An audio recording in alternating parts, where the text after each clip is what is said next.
On August 3rd, the sea showed us its darkest side. We were hit by the heaviest storm we have ever experienced. This wasn't adventure.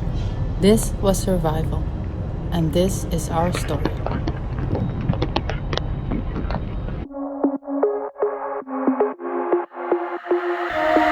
And like every story, this one begins with sunshine, laughter, and happiness.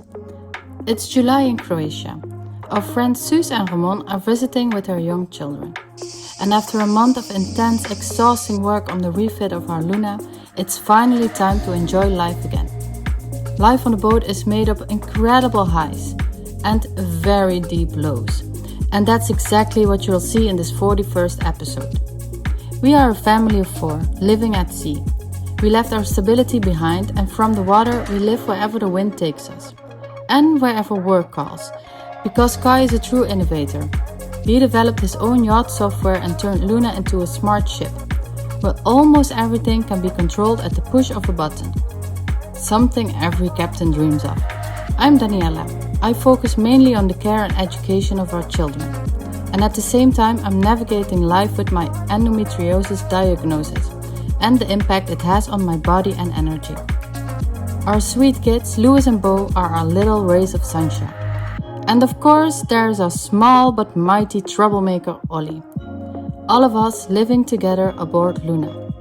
In our vlogs, we show real life at sea. And this time, that reality is raw and vulnerable. Because on social media, everyone has an opinion about how we handled this storm. But I promised you one thing, the real life of living at sea. So, here we go.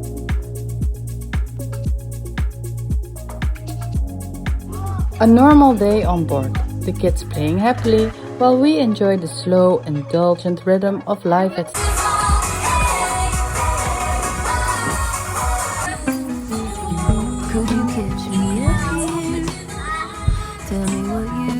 In the evenings we visit charming towns or quiet bays, like here in beautiful Jelsa, one of my favorite places in all of Croatia.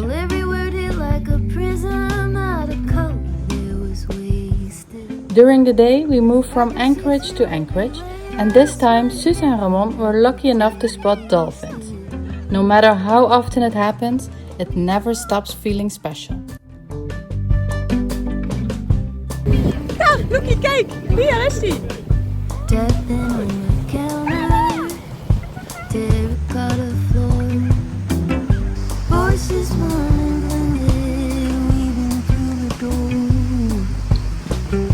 We sail back via Cortula towards Hvar.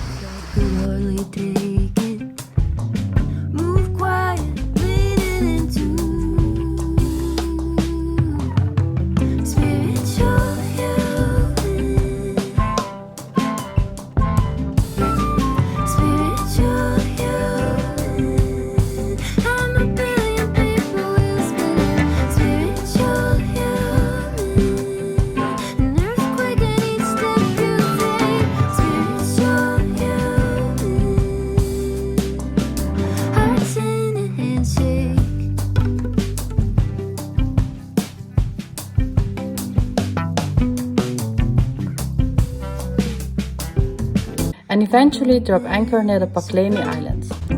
I'll treat you like a mirror and reflect what I just heard. Fully enjoying Hvar turns out to be impossible for us. Kai is restless, and not without reason. On the raw weather charts, he sees 3 large thunderstorm cells moving towards this area. A nevera, a Mediterranean summer storm known for its sudden force, violent wind gusts and extreme rainfall. A type of storm that often barely shows up on the regular weather apps most people rely on. He doesn't trust it and insists we return to the boat. We call a water taxi. And the channel between Hvar and the Pakleni Islands is hectic and unforgiving.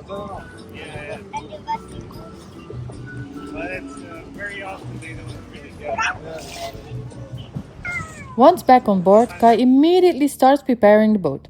All cushions are brought inside, loose items are secured, and he places a knife in the locker next to the stern lines that run towards the shore. He looks at me and says, "Here's a razor-sharp knife. If I tell you to cut, You cut immediately. And that's the moment my eternal alarm goes off. I now understand how serious this is. These are brand new lines, worth 800 euros each. Lines he would never cut unless it was absolutely necessary. In Croatia, it's common practice to not only anchor, but also run lines to the shore to prevent the boat from swinging. You're secured like a spider in a web, stable under normal conditions, but that same web can become dangerous if you suddenly need to escape. Earlier that afternoon, it looked as though the wind would come from behind us, which would have pushed us away from the rocks. But as the day progressed, we see the three weather system merge into a single supercell, now likely approaching from the front. And that changes everything. It means the pressure will come onto the anchor, pushing us towards the rocks instead of away from them. And at that point, moving no longer makes sense. There simply isn't enough time. All we can do is prepare as well as possible for what's coming. We haven't been back on board for more than half an hour when the sky above the Pakleni Islands transforms at an alarming speed. The dark, threatening clouds rolling in from the direction of Vis replace the bright blue summer sky. I know it's going to be bad, but I have no idea how bad or how quickly everything will escalate. The engines are already running, which is standard procedure during approaching thunderstorms. While I check the stern lines, take care of the children and talk to them in the cockpit, I hear the engine slowly building power. Within minutes they're running at full throttle and I feel the boat being pushed backwards. When I look outside, I see the white lines that had been tied just moments ago are now hanging loose in the water. I rush forward and see Kai literally fighting the elements. Panic tightens in my chest and my heart starts racing. My thoughts spiral all at once. Ollie, who isn't secured, the rocks getting closer, the children playing in the cockpit without life jackets, Suus and little Len sleeping in the forward cabin, and Luna, our home, a boat we've been working on relentlessly for years, for 4 weeks on the dry dock, everything, people, animals, our entire life could be lost in a single moment. I shout to Kai that the stern lines are in the water. He shouts back, "Cut them! Cut the lines!" I grab the knife, pull off the protective cap and cut the first line. Then I run to the other side and do the same. The blade slices through the rigid line effortlessly, like cutting through butter. I run inside, place the knife on the counter and shout that everyone needs to put on their life jackets immediately. Then I head back outside to help with the anchor, which is still secured by a safety chain and needs to be released. Wearing a life jacket and fighting wind, rain and hail, I manage to free it. In blind panic, I drop everything and rush back aft. Around us, boats are being pushed into the rocks within minutes. We head out into open water, but visibility is nearly zero. Not long after, Kai calls me forward again. The bridle with its hook is hanging loose and slamming against the underside of the hull. With that weight and force, it could easily punch a hole straight through the boat. Together with Ramon, we crawl forward, load to the deck, fighting the wind, and pull the line back on board.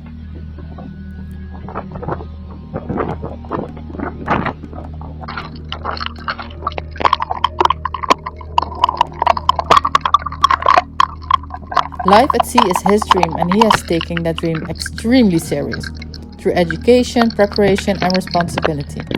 I make mistakes, I'm not perfect, but his alertness, his knowledge and his ability to read situations are what saved us that night.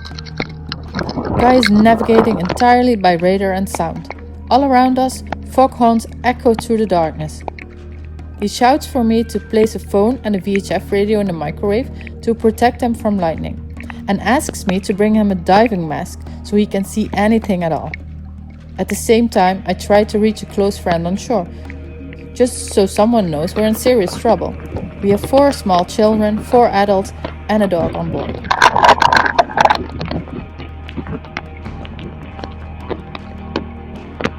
The severity of the situation is painfully clear to me.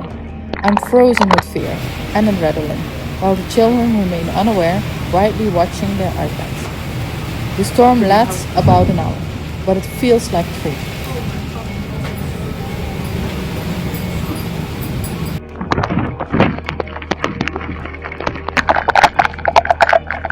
clarity, I have never claimed to be a great sailor. I've had basic training, nothing more. Kai, however, trained all the way to Yachtmaster Ocean, the highest level achievable in sailing.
Afterwards, we returned to the bay. Kai immediately lowers the tender to help others around him. Boats have run into the rocks, some are taking on water. It's a heartbreaking scene. Once anchored again, I'm still shaking uncontrollably. I have never been this scared in my life. In total, rescue teams saved 16 people.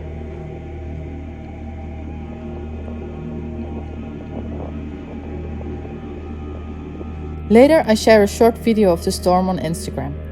Thousands of comments follow. Thousands of people convinced we handled it wrong. Thousands of armchair captains who are certain they would have done things differently. Of course, we evaluated everything carefully afterward. We concluded that in the storm conditions we will never again use stern lines. Staying maneuverable is crucial. And when I look at my own actions, I know this. From now on, I will always finish my tasks completely. No half measures, because unfinished work can turn into dangerous situations. Our damage was limited to cut lines, a loss we can live with. But the lesson we learned that day stays with us forever. The forces of nature demand respect every single time. Here you can see how quickly the wind built up. On average, we experience around 30 knots of wind, with gusts reaching up to 50 knots. I am incredibly grateful that we were prepared and that we came out of this safely.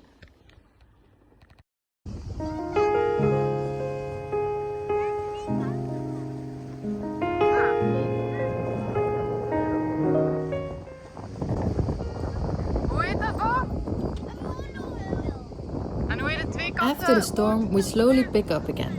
Suze and Ramon need to make their way back towards Split, so we sail in that direction together with Ragdoll. Summer holidays are in full swing, but for me it's already time to start preparing for the new school year. In grade 3, things become more serious. Lewis will start learning how to read and write. That comes with clear guidelines and structure. Luckily, I can find everything I need in the teaching manuals, so I can prepare properly and with confidence.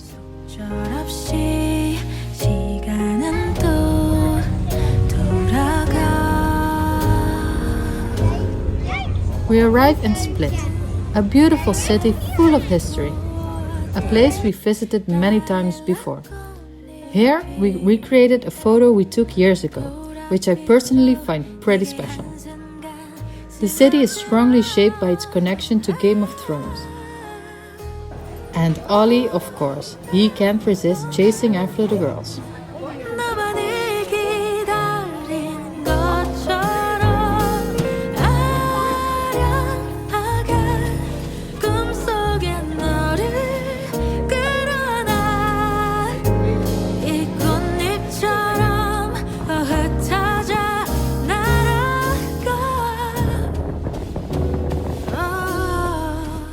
And then it's already time to say goodbye to this lovely family. And we get ready for our next adventure. Zeg maar proost. In the next episode, we say farewell to Croatia and sail back towards Italy. Hvala vam na gledanju. Thank you for watching and see you in Italy.